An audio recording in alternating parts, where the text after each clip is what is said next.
Hey, what's up guys? Today I'll show you a supernatural thriller film, The Empty Man. Spoiler ahead, watch out and take care.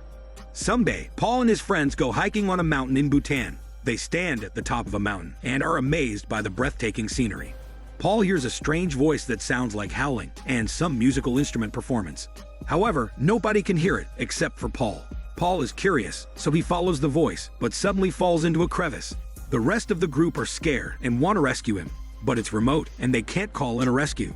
So the male friend, Angry Mustache, decides to go down with a rope to save Paul. When reaching the bottom, he finds Paul sitting on the ground in a catatonic state. In front of him, there is a strange huge skeleton that has 8 arms and hands. It doesn't look like a human skeleton. Before Angry Mustache can help him up, Paul whispers, "Don't touch me or you will die."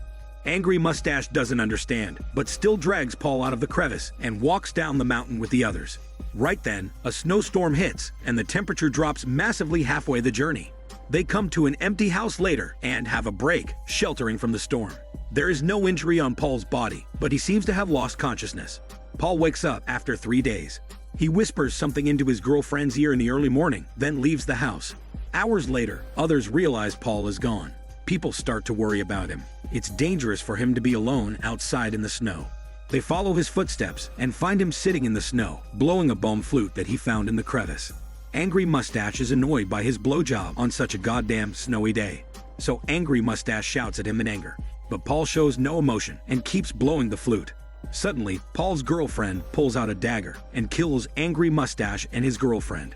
She then throws herself off the cliff, leaving Paul blowing the flute alone in the snow. In 2018, James suffered from depression after his wife and son died in a car accident. He has to live on pills to ease the pain.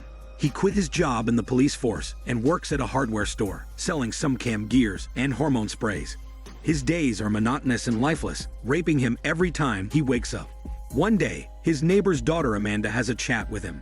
She has been depressed since she lost her father. She even tried to kill herself, but she has found a way to make peace.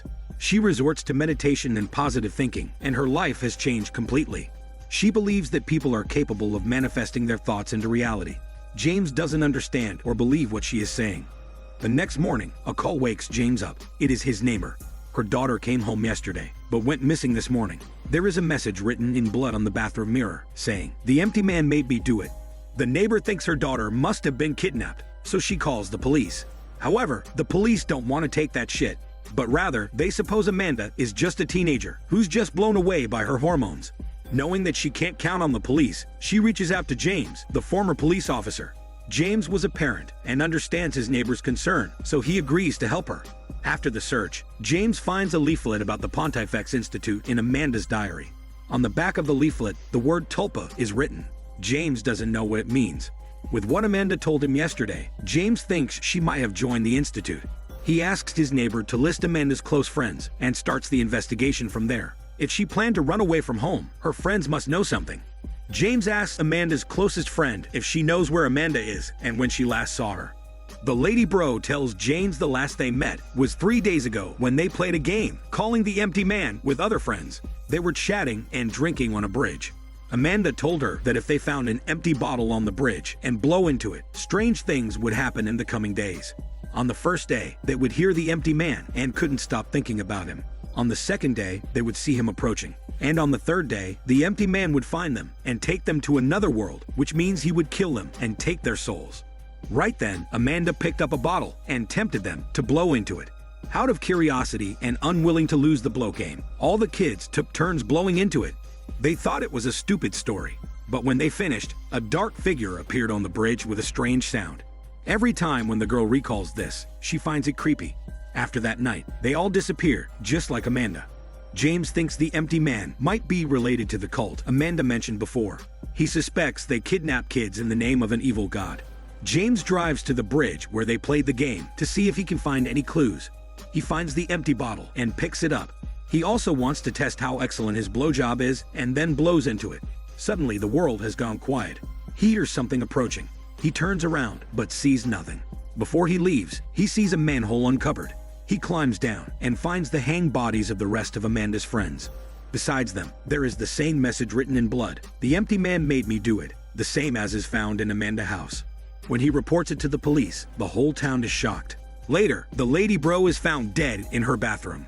It looks like she had delusions before she stabbed herself to death with a pair of scissors. She left exactly the same message written in blood on the floor. The empty man made me do it. The police begin to take this case seriously. James doesn't stop the investigation. He worries that something might happen to his neighbor. He searches online for the address of the Pontifex Institute and the meeting of Tulpa.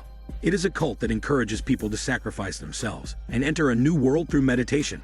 Later that night, he wakes up and hears some footsteps in his house. He also sees somebody wandering outside the door. He opens the door, but nobody is there. The next day, James goes to the institute hoping to find out Amanda's whereabouts, but he doesn't get any useful information from the receptionist. He briskly fills the form the receptionist gave him, then goes into the church, where the cult leader is giving a lecture about the cult and their god, the empty man.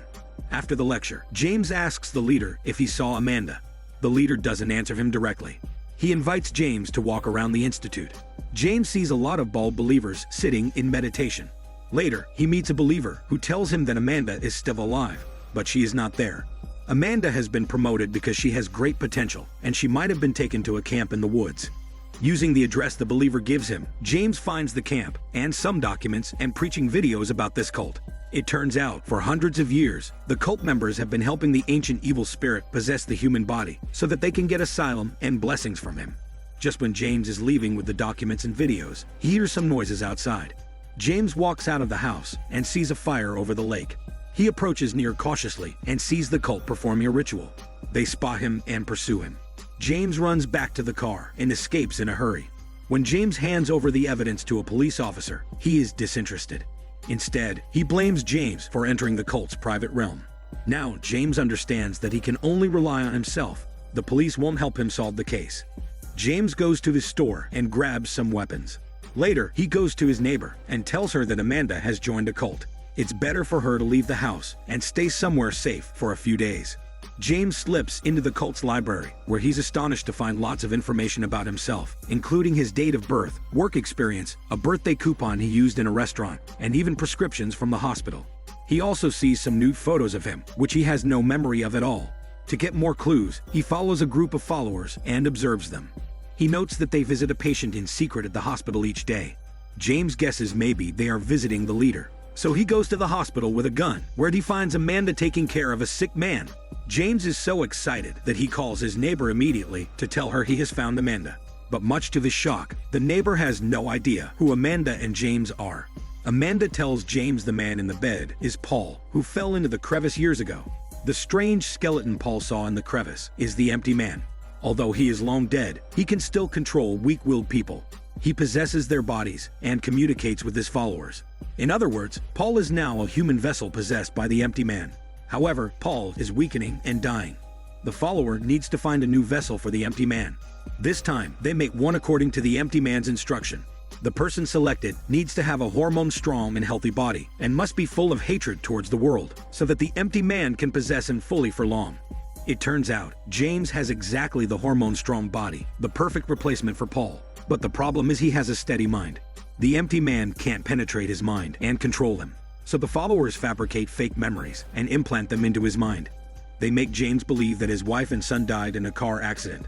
In order to make him feel guilty and suffer more depression, they also make him believe that he was having an affair with his neighbor when the accident happened. Right now, James is full of false memories, and he can't tell what is real and what is not. That also explains why he can't remember when he took the nude pictures and why the cult has all of his private information. Due to all those strikes, James almost loses himself and collapses mentally.